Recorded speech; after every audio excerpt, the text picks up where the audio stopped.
উনি আমারে বলছে, হুজুর আপনি তাওবার যে ব্যাখ্যা বলেন এটার সাথে আমার কেমন যেন একটু ঝামেলা আছে। কি বলে? এই যে নির্বাচন গেল, রাত 12টার পর থেকে শুরু করলাম ফজরের পর্যন্ত, আমার লোকজন দিয়ে আমি ভোট মারা আরম্ভ করলাম আল্লাহর নামে। কাজ করছে কার নামে? এরপরে ওটা বাক্স জমা দিয়ে দিলাম। গোসল করার পরে, ওযু করার পরে আমি নামাজে দাঁড়ালাম, আস্তাগফিরুল্লাহ পড়লাম, আমার মাফ হয়েছে না? এটা ইয়ার কি মারা হয়েছে? কারণ আপনি তো আল্লাহর কাছে অপরাধ করেন, নিজে আস্তাগফিরুল্লাহ পড়বেন। আপনি অপরাধ করেছেন। ওই এলাকার যিনি এমপিতে দাঁড়িয়েছে, 3.5 লাখ 4 লাখ মানুষের দায়িত্ব যার মাথার উপরে উঠবে, যিনি নির্বাচনের মাধ্যমে নির্বাচিত হবে, সেইটা আপনি জোর করে উল্টাপাল্টা করে দিলেন। সুতরাং এই 3.5 লাখ 4 লাখ মানুষের কাছে আগে স্বীকার করবেন। এদের ভেতরে যারা এই কয় বছরে মারা গেছে, এখন আপনি তাদের কাছে মাপ চাবেন কি করে? তার মানে আপনার আর ক্ষমা নেই, কথা বলেন না? ওর ক্ষমা আছে। আমরা যারা জীবিত মাফ করে দিলাম, এই 15.5 বছরে যারা মারা গেল ওদের কাছে আপনি মাপ চাবেন কি করে? এই জন্য মানুষের হক যারা নষ্ট করেছেন তাদের কপাল পুড়ে গেছে। সাবধান, খুব সাবধানের বিষয়ে। নবীজি বলতে পারতেন, এই মেয়ে যাও আস্তাগফিরুল্লাহ পড়ে নাও। সে তো আরব দেশের লোক, আরবি জানে, পড়তে পারতেন না? 3 বার আসার পরে নবীজি বলেছিলেন, ঠিক আছে সন্তান হোক, এরপরে যখন খাবার খাওয়া শিখবে নিয়ে আসবা। ছেলেটাকে এক সাহাবীর হাতে তুলে দিয়ে বললেন, এই মেয়েটাকে পাথর মেরে শেষ করে দাও। হযরতে খালিদ ইবনে ওয়ালিদ বলেন, আমার শরীরে 1 ফোঁটা রক্ত লেগেছিল এই মেয়েটার। আমি ভৎসনা দিয়েছি, ধিক্কার জানিয়েছি। নবীজির কানে কথাটা যাবার পরে বিশ্ব নবী বললেন, থামো খালিদ, এ কথা বলবা না। আমি নবী, তুমি নবী না। আমি যা দেখি তুমি তা দেখতে পাও না, আমি যা বুঝি তুমি তা বোঝো না। আমি যা দেখতেছি এই মেয়েটার যে তাওবা, যে অনুশোচনা, যে শাস্তি হয়ে গেল, এইরকম করে যদি কেউ তাওবা করে, কোন জালেম যদি তাওবা করে, আল্লাহ তাকেও মাফ করে দেবে। হেলিকপ্টার যারা দেখেননি, এটা শেষ হওয়ার পরে মামুনুল হক আবার আসতেছে, ওইটা আবার 10 মিনিট ধরে দেখবেন নাকি? কি আশ্চর্য দশের মানুষ গো। হেলিকপ্টার উড়ে গেলে যদি কোরআন বাদ দিয়ে দিকে তাকিয়ে থাকা লাগে, আমার মনে হয় পরে মনে যদি একটু খোলামেলা আসে, আপনি মনে হয় পাগল হয়ে যাবে। না, আশা করছি এদিকে খেয়াল করেন। যা ওনারা চলে যাক, একটু ঘুরতে ঘুরতে ওঠে তো।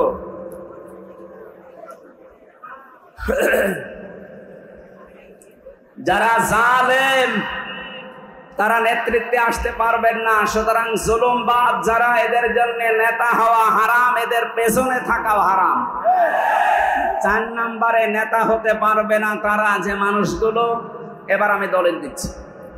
সূরা শুআরা 19 নম্বর পারার 12 নম্বর পৃষ্ঠার 5 নম্বর লাইনের 151-52 নম্বর আয়াত, ওয়ালা তুতিউ আমরাল মুসরিফিন আল্লাযীনা ইউফসিদুনা ফিল আরদি ওয়ালা ইউসলিহুন। আল্লাহ পাক বলেন, তাদের অনুসরণ করা যাবে না দুনিয়াতে যারা ইসরাফ করে, অপব্যয় করে, অপচয় করে। দুনিয়ায় যারা আল্লাহর তৈরি করা আইন বাদ দিয়ে মানুষের তৈরি করা আইন কায়েম করতে চায়, তাদেরকে ফাসাদ সৃষ্টিকারী বলা হয়। এই আয়াতের ভেতরে আল্লাযীনা ইউফসিদুনা ফিল আরদি, আমি যতগুলো তাফসীর দেখেছি, মুফাসসিরিন ইকরাম লিখেছেন, এখানে ফাসাদ মানে মানুষের তৈরি করা আইন। যশোরবাসী হৃদয়ের কান দিয়ে শোনেন, আল্লাহ নিষেধ করেন অনুসরণ করতে তাদের যারা মানুষের তৈরি করা আইন প্রতিষ্ঠা করতে চায়। এখন আপনার বিবেকে যা বলে আপনি তাই করেন। 2 নম্বরে ওয়ালা ইউসলিহুন, দুনিয়ায় যারা সংশোধন চায় না, এ পৃথিবীতে যারা শান্তি স্থাপন করতে চায় না, শুধু মুখে বলি উড়িয়েছে 15.5 বছর যে আমরা শান্তি চাই, যত অশান্তির দাবানল তাদের মাধ্যমে জ্বলেছিল। কথা বলেন ঠিক কিনা? এরা যে অশান্তির কারণ ছিল, রাষ্ট্র বাধ্য হয়ে না পেরে কয়েকদিন আগে নিষিদ্ধ করে দিয়েছে। গতকালকে পুলিশের আইনজীবী ঘোষণা দিয়েছে, নিষিদ্ধ সংগঠন যারা ছাত্রলীগ। ওরা যেহেতু নিষিদ্ধ হয়েছে আদালত কর্তৃক, রাষ্ট্র কর্তৃক, এই দেশে মিছিল মিটিং করা রাজনৈতিক কোনো অধিকার তাদের আর নেই। যত দল এই দেশে নিষিদ্ধ আছে, হিজবুত তাহরীর, হিজবুত তাওহীদ, বাংলা ভাষাও যাদেরই দল ছিল ওদের মতো এখন এইটা। সুতরাং এই দলে যদি কেউ নামও লিখায় তার 6 মাস জেল। কেউ যদি নাম লিখায় এ দলে 6 মাস জেল, আর যদি প্রমাণ হয় 6 বছর। বাকিটা আর বললাম না, কি করবে জনগণ?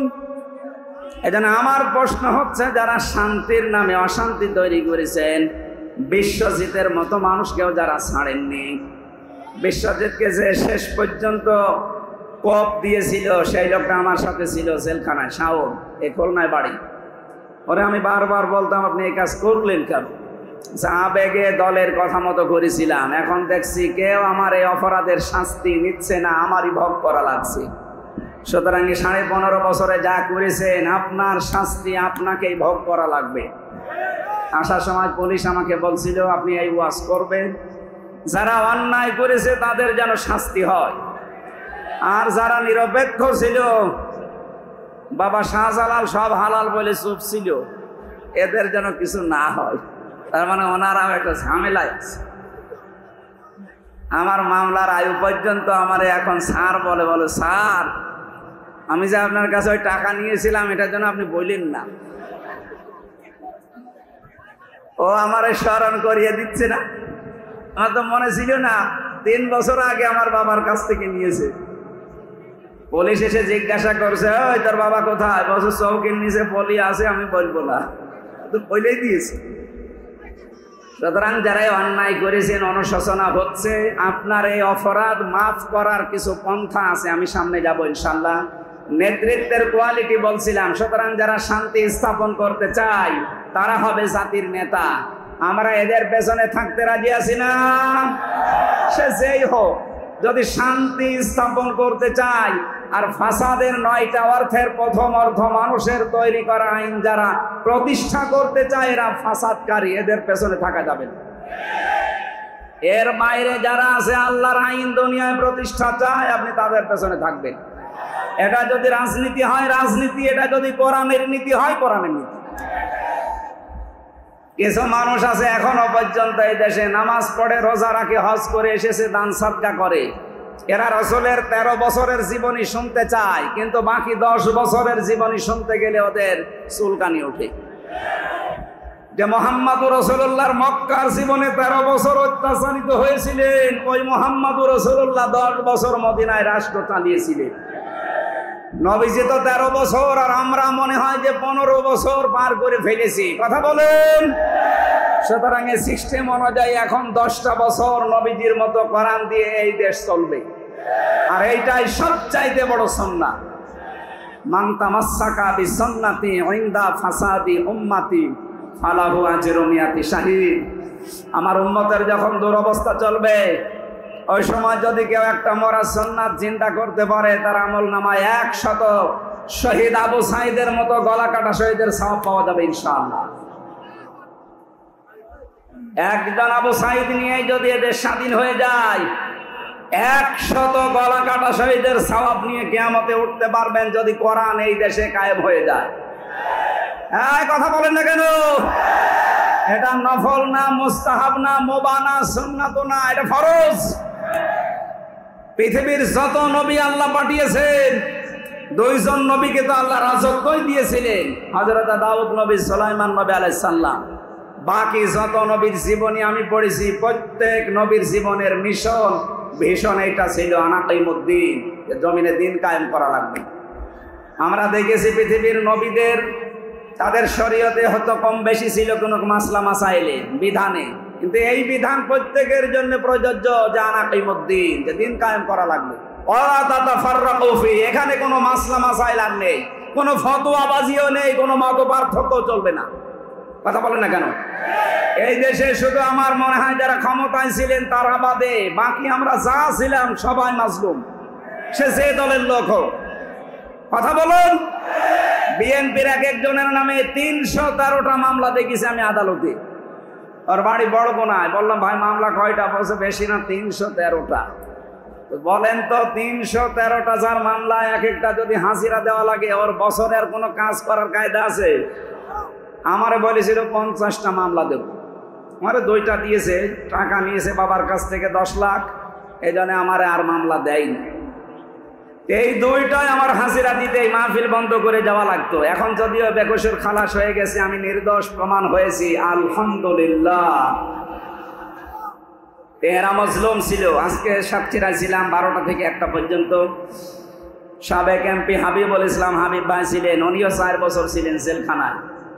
তার নামেও শত শত মামলা। বিএনপির ভাইরা, জামাত ইসলামীর ভাইরা, ছাত্র শিবিরের ভাইরা, অন্যান্য ইসলামী দলের ভাইরা, আমরা যারা ছিলাম এদেশে ক্ষমতা বাদ দিয়ে সবাই মজলুম। এখন যে অবস্থা এসেছে, এখন কিন্তু সব এক হওয়ার সময়। উহুদের যুদ্ধে কিন্তু বিজয় হয়েই গিয়েছিল, কথা বলেন না কেন? তো বিজয়টা আর শেষ পর্যন্ত আমরা ধরে রাখতে পারিনি। আমাদের এখন যদিও বিদায় হয়েছে, যদি এখনো এক হতে না পারি, সত্যিই কিন্তু উহুদের মতো পরাজয় আবার আসবে। আন্তর্জাতিক ষড়যন্ত্র আপনি খেয়াল করছেন? উনি ওখানে যে বসে নেই, শুধু চা খাচ্ছে আর পাকা ডিম খাচ্ছে তা না, উনি কিছু করছে। সুতরাং আমরা যেন এই ফাঁদে পা না দেই, সব বাদ। আজকে মামুনুল হক আসবে কিছুক্ষণ পরে এখানে। উনি জেলখানায় আমার সাথে 3 বছর একাধারে ছিলেন। মাঝে মাঝে বলতেন, হামজা বাইরে কি ভাবতা আমার ভেতরে, চা এসেছে।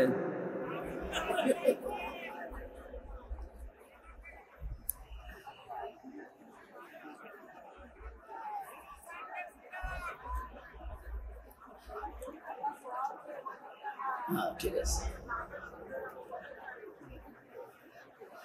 এই শক্ত জিনিস দিয়েছেন, একটু নরম জিনিস দেবেন। আমার ভাইরা উনি বলতেন যে আমরা ভাবতাম কি বাইরে আর ভেতরের অবস্থা একই দেখছি। ভেতরে আমরা দেখছি সব ওরা এক জায়গায় এনে আমাদেরকে 24 ঘন্টা তালাবদ্ধ করে রাখে, যত শাস্তি দেওয়া যায় দিচ্ছে। আর বাইরে আমরা টুপি নিয়ে, কেউ আমিন নিয়ে, কেউ হাতে বুক বাঁধা নিয়ে মারামারি করছি। বাইরে যদি যেতে পারি সব বাদ, এক হওয়া যায় কি করে, আমি সেই কাজ করব। উনি সেইটাই এখন করছে। উনি এখনো চাচ্ছে যে জামাত ইসলাম, চরমনায় হেফাজত ইসলাম পন্থী যারা আছে, টুপি মাথায় দিক আর না দিক, আল্লাহ রসুল বলে যারা বিশ্বাস করে, কোরআন আল্লাহর কিতাব যারা বিশ্বাস করে, তারা যেন সব এক হয়। কথা বলে না কেন? এটা যে নফল না ফরজ, আমার মনে হয় এখনকার সময় এখন সবচাইতে বড় ফরজ এইটা। বিশ্বনবী ফরজকে কায়েম করতে গিয়ে 4 ওয়াক্ত নামাজ পর্যন্ত বাদ দিয়েছিলেন খন্দকের যুদ্ধে। ফরজ রোজা তিনি বাদ দিয়েছিলেন 17ই রমজান বদরের যুদ্ধে। এমন একটা ফরজ এটা, এটার জন্য নামাজ বাদ দেওয়া যায়, রোজা বাদ দেওয়া যায়, কিন্তু দিন কায়েমের জন্য 1 সেকেন্ডও পেছনে থাকা জায়েজ নেই। এই সময় যেহেতু সামনে আসতেছে, সুযোগ আল্লাহ তৈরি করে দিয়েছে। শহীদদের রক্তের দাম দিতে হলে এখন আর ছোটখাটো বিষয় না, সব আমাদের এক হওয়ার সময় এসে গেছে ইনশাআল্লাহ। আমরা নেতৃত্বের গোনা বলি যে 27টা, সবগুলো তো শেষ হবে না। আমি আজকের মতো পর্যন্ত বললাম, আমি তাফসিরে যাই। 2টা আয়াত পড়েছি, সূরা মাইদা থেকে একটা, আলে ইমরান থেকে আর দেখ। আলে ইমরানটা আগে আছে, আমি এটা দিয়ে শুরু করছি। কিছুদিন পরে যশোরে একটা মাহফিল আছে, যে জাহাঙ্গীর স্যারের ওখানে, কদলাপাড়া রহিতা মনিরামপুরে, ওইটা 8 তারিখে ডিসেম্বরের রাতের বেলা, এসার পরে উঠবো ইনশাল্লাহ। আজকে আমি সূরা আলে ইমরান থেকে পড়ি, এরপরে ওখানে দেখবো সূরা মাইদা থেকে। একটু শয়তান যদি আশপাশে থাকে যেন পালায়। বলেন আউযু বিল্লাহি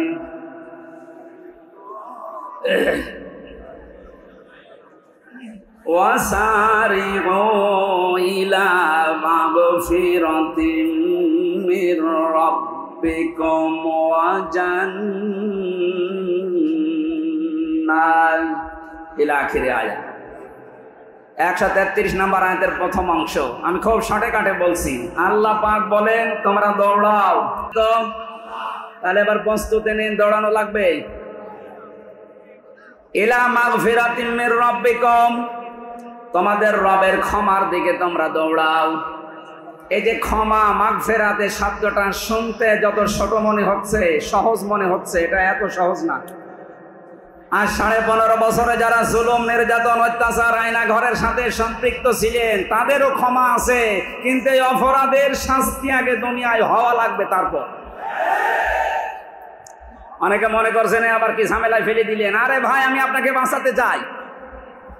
ওই রকম সিটারি বাটপারি আর ওই প্রতারণা করে আপনাকে দুনিয়ায় বিপদে ফেলবো, আখেরাতেও আপনি পড়ে থাকবেন বিপদে। আমি চাই আপনি যেন মরণের পরে আর কোনো বিপদে না পড়ে। দুনিয়ায় যে যে ধরনের অপরাধ করেছেন, যদি জেনা করেন জেনার শাস্তি নিয়ে যান, যদি চুরি করেন চুরির শাস্তি নিয়ে যান, যদি ডাকাতি করেন ডাকাতির শাস্তি নিয়ে যান, যদি গুম করেন খুন করেন, যদি আয়না ঘরে রাখেন তার শাস্তি নিয়ে যান, তারপরে মারা যান। নয়তো আপনার দুনিয়াও শেষ, আখেরাত তো শেষ হয়ে গেছে। আমি একটা হাদিস বলছি, এটা তাফসিরে ফি জিলালিল কোরআনে পাবেন। এক যুবতী মেয়ে এসে রাসূলের কাছে বলেছে, হে রাসূল, আমি জিনা করেছি, আপনি আমাকে মুক্ত করেন এই পাপ থেকে। নবীজি কিন্তু বলতে পারতেন যে যাও আস্তাগফিরুল্লাহ পড়ে নাও, বলতে পারতেন না? কথা বলেন না কেন? আমাদের দেশে তো বিভিন্ন পীরের দরবার থেকে, বিভিন্ন মসজিদ থেকে এই কথাগুলো এখন আসতেছে। আপনি বাইতুল মোকাররম থেকে শুরু করে এই ঝিকরগাছা জামে মসজিদ পর্যন্ত যান, ইমাম সাহেব মুয়াজ্জিন সাহেবের কাছে গেলে বলবে আস্তাগফিরুল্লাহ পড়েন। এটা একটা বাক্য। কত মানুষ যদি নিজের অপরাধ মাফ করতে চায়, শুধু বাক্য পড়লে হবে না। তাওবা করার নিয়ম হচ্ছে অপরাধ যার কাছে স্বীকার করবেন তার কাছে। কথা বলেন না কেন? আপনাদের যশোরের একজন আমার সাথে ছিলেন জেলখানায়, সাবেক ওসি, আমি নাম নিলাম না। উনি আমারে বলছে, হুজুর আপনি তাওবার যে ব্যাখ্যা বলেন এটার সাথে আমার কেমন যেন একটু ঝামেলা আছে। কি বলে? এই যে নির্বাচন গেল, রাত 12টার পর থেকে শুরু করলাম ফজরের পর্যন্ত, আমার লোকজন দিয়ে আমি ভোট মারা আরম্ভ করলাম আল্লাহর নামে। কাজ করছে কার নামে? এরপরে ওটা বাক্স জমা দিয়ে দিলাম। গোসল করার পরে, ওযু করার পরে আমি নামাজে দাঁড়ালাম, আস্তাগফিরুল্লাহ পড়লাম, আমার মাফ হয়েছে না? এটা ইয়ার কি মারা হয়েছে? কারণ আপনি তো আল্লাহর কাছে অপরাধ করেন, নিজে আস্তাগফিরুল্লাহ পড়বেন। আপনি অপরাধ করেছেন, ওই এলাকার যিনি এমপিতে দাঁড়িয়েছে, 3.5 লাখ 4 লাখ মানুষের দায়িত্ব যার মাথার উপরে উঠবে, যিনি নির্বাচনের মাধ্যমে নির্বাচিত হবে, সেইটা আপনি জোর করে উল্টাপাল্টা করে দিলেন। সুতরাং 3.5 লাখ 4 লাখ মানুষের কাছে আগে স্বীকার করবেন। এদের ভেতরে যারা এই কয় বছরে মারা গেছে, এখন আপনি তাদের কাছে মাফ চাবেন কি করে? তার মানে আপনার আর ক্ষমা নেই। কথা বলেন না? ওর ক্ষমা আছে। আমরা যারা জীবিত মাফ করে দিলাম, এই 15.5 বছরে যারা মারা গেল ওদের কাছে আপনি মাফ চাবেন কি করে? এই জন্য মানুষের হক যারা নষ্ট করেছেন তাদের কপাল পুড়ে গেছে। সাবধান, খুব সাবধানের বিষয়ে। নবীজি বলতে পারতেন, এই মেয়ে যাও আস্তাগফিরুল্লাহ পড়ে নাও। সে তো আরব দেশের লোক, আরবি জানে, পড়তে পারতেন না? 3 বার আসার পরে নবীজি বলেছিলেন, ঠিক আছে সন্তান হোক, এরপরে যখন খাবার খাওয়া শিখবে নিয়ে আসবা। ছেলেটাকে এক সাহাবীর হাতে তুলে দিয়ে বললেন, এই মেয়েটাকে পাথর মেরে শেষ করে দাও। হযরতে খালিদ ইবনে ওয়ালিদ বলেন, আমার শরীরে 1 ফোঁটা রক্ত লেগেছিল এই মেয়েটার। আমি ভৎসনা দিয়েছি, ধিক্কার জানিয়েছি। নবীজির কানে কথাটা যাবার পরে বিশ্ব নবী বললেন, থামো খালিদ, এ কথা বলবা না। আমি নবী, তুমি নবী না। আমি যা দেখি তুমি তা দেখতে পাও না, আমি যা বুঝি তুমি তা বোঝো না। আমি যা দেখতেছি এই মেয়েটার যে তাওবা, যে অনুশোচনা, যে শাস্তি হয়ে গেল, এইরকম করে যদি কেউ তাওবা করে, কোন জালেম যদি তাওবা করে, আল্লাহ তাকেও মাফ করে দেবে। এই জন্য 15.5 বছর যারা জুলুম অত্যাচার নির্যাতনের সাথে সরাসরি এবং ইনডাইরেক্ট ভাবে যারা জড়িত, তারা শুধু আস্তাগফিরুল্লাহ পড়লে আল্লাহর কাছে মাফ পাবেন না। আপনাকে এই পাপের শাস্তি নিয়ে তারপর আস্তাগফিরুল্লাহ পড়া লাগবে। যারা গুম করে রেখেছেন, যারা আয়না ঘরে রেখেছেন 8 বছর 10 বছর, আপনাকেও 10 বছর আয়না ঘরে রাখা লাগবে। আপনি দেখেন কেমন লাগে, এরপরে আস্তাগফিরুল্লাহ পড়েন। আমি 10 দিন মাটির নিচে ছিলাম, তাই আমার হুঁশ ছিল না। আর আপনি 8 বছর ব্যারিস্টার আরমানকে রেখে দিয়েছেন। আপনি মানুষ। আমান আজমিকে 10 বছর রেখে দিয়েছেন মাটির নিচে। আমি দেখেছিলাম অনেকে 14 বছর পর্যন্ত ওখানে আছে। মাঝে মাঝে চিৎকার শোনা যেত, আর দেওয়ালে মোবাইল নাম্বার লিখে রেখেছে, ভাই যদি বাইরে কেউ যেতে পারেন একটু বলবেন যে আমি বেঁচে আছি। জীবিত মানুষ জিন্দা কবর থেকে 10 বছর 8 বছর 14 বছর পরে বের হয়ে চলে আসছে, এর সাথে যারা জড়িত আস্তাগফিরুল্লাহ পড়লে মাফ হয়ে যাবে। কোন পাগলে বলেছে আপনাকে? এদেরকে আগে এই শাস্তি ওই মহিলার মতো দেওয়া লাগবে। ওই মহিলার যেমন জেনার শাস্তি হওয়ার পরে মাফ হয়েছে, আপনাকেও 10 বছর আগে আয়না ঘরে বন্দি রেখে তারপরে আস্তাগফিরুল্লাহ পড়াবো। এখন আসে আর বলে হুজুর তওবা পড়ান। কিসে তওবা আপনার? আপনি খুনের সাথে জড়িত, আপনাকেও খুন করা লাগবে। কথা বলেন না কেন? সুতরাং আমি যেটা বোঝাতে চাচ্ছি, আল্লাহর মাগফিরাতের দিকে আমরা দৌড়াবো, কিন্তু যারা দৌড়াতে চাচ্ছেন এই শর্ত মানা লাগবে। শর্ত মানার খবর নেই, বিভিন্ন জায়গায় অবৈধ টাকা পয়সা দিয়ে উনি মাপ পেয়ে যাচ্ছে। আর কিছু মানুষ আছে এই ধান্দা টাকা যে লাগাচ্ছে, এই জালেমদের কাছে অর্থ সম্পদ টাকা পয়সা বাবা শাহজালাল দেন সব হালাল নিয়ে তাদেরকে সেলটাপ দিচ্ছেন। আপনি বিপদে পড়বেন কয়েকদিন পর। কথা বলেন না কেন? এটা যারা আরম্ভ করেছেন সারা বাংলাদেশে, আপনি থামেন। 15 বছরও আপনার শিক্ষা হয়নি, কবে আপনার জ্ঞানের চোখ খুলবে? এই জন্য আমরা যখন দৌড়াতে চাচ্ছি আপনাদেরকেও আমরা নিয়ে যেতে চাই, কিন্তু শাস্তি আগে ভোগ করেন। যে অপরাধ করেছেন, যারা চুরির সাথে জড়িত, কোটি কোটি টাকা যারা চুরি করে পাচার করেছেন, তাদের হাত কাটা লাগবে এই দেশে। কথা বলেন না কেন?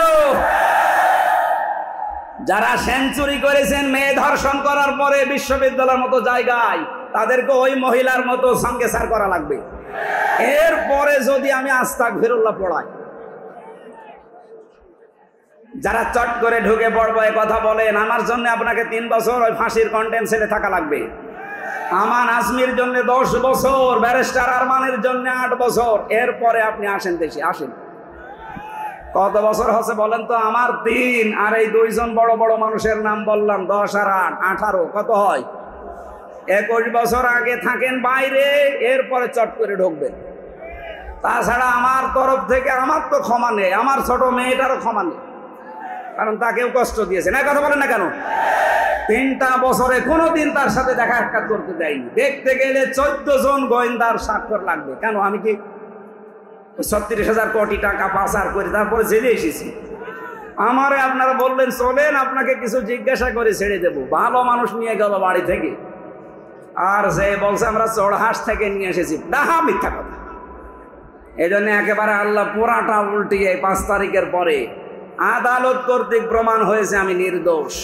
সুতরাং এই নির্দোষ মানুষের মতো হাজারো নির্দোষ মানুষকে যারা জেলে দিয়েছেন, এইরকম করে আপনি জেলখানায় থাকবেন, কষ্ট পাবেন, তারপর আপনাকে আমি আল্লাহর মাগফিরাতের দিকে ডাকবো। আমার কথার ওজন টের পাচ্ছেন না? খালি মাগফিরাত হলেই হয়ে যাবে? মাপ পাওয়ার আগে শর্তগুলো মানা লাগবে। এরপরে আমরা দৌড়াতে চাই আল্লাহর জান্নাতের দিকে। কোন দিকে? কিভাবে জান্নাতের দিকে দৌড়ানো লাগে, কাদের জন্য আল্লাহ জান্নাত প্রস্তুত করে রেখেছেন। আমি কথা বলছিলাম আসার সময় মামুনুল হকের সাথে, যে আপনি জান্নাত কাদের জন্য প্রস্তুত আছে এই বিষয়ে কথা বলবেন ইনশাআল্লাহ। আজকের মতো আজান হবে মনে হয়, হেলিকপ্টার রেডি হয়ে গেছে, উনি এখনই চলে এসেছে। আমি আজকের মতো শেষ করে দিলাম। আগামীতে জাহাঙ্গীর স্যারের ওখানে কদলাপাড়া, এটা কোন জায়গা যেন, রহিতা মহিনারামপুরে, এশার পরে কথা বলবো। আল্লাহুম্মা আমিন। লা হাওলা ওয়ালা কুওয়াতা ইল্লা বিল্লাহিল আলিয়্যিল আযীম। রব্বুল আলামিন, যত মানুষ এখানে এসেছে, নারী পুরুষ সবাইকে তুমি মাফ করে দাও। কবির বিন সামাদ ভাইয়ের বিশাল অনুষ্ঠানকে পারার ইজ্জতে কবুল করে নাও। তার বাবা কবরে আছে, মাফ করো। যত আলেম এখানে এসেছে, আলেমদেরকে তুমি ক্ষমা করে দাও। আমার কণ্ঠটা আল্লাহ তুমি মেহেরবানি করে ছেড়ে দাও। আমার মতো যারা অসুস্থ আছে সবাইকে শিফায়ে কামিলা জেলা নসিব করো। মরণের সময় যেন সবাই পড়তে পারি লা ইলাহা ইল্লাল্লাহু মুহাম্মাদুর রাসূলুল্লাহ।